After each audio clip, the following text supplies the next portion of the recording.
بكرة الزمالك وبيراميدز في استاد القاهرة الساعة 8. تخيلوا لما يطلع ناجي جده مدرب بيراميدز اللي عامل فيها اهلاوي هو زيه زي حريم سعيد بالظبط. الفلوس هي اللي بتشغله وهي اللي بتجيبه وهي اللي بتوديه. طلع جده على الهوا وقال ان بيراميدز هيريح من 5 ل6 لعيبة بكرة امام الزمالك.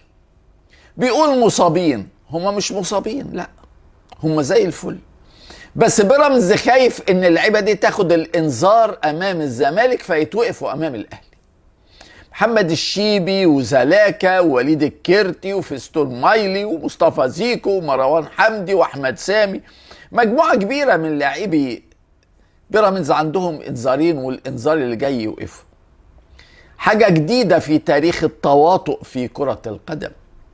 تخيل بيراميدز عنده استعداد يضحي بماتش الزمالك اللي هو ممكن يحدد بطل الدوري، اللي هو لو بيراميدز كسبه ممكن يقرب جدا من الفوز بالدوري لأول مرة في تاريخه. تخيل ممكن يضحي بالماتش ده عشان يدخل ماتش الأهلي كامل الصفوف بعد ما يكون خسر من الزمالك وكل هدفه انه يطيح بالأهلي بره دوري الأبطال. للأسف ناس مريضة إلى أقصى درجة، ناس نادي اتعمل بس كيدا في النادي الأهلي.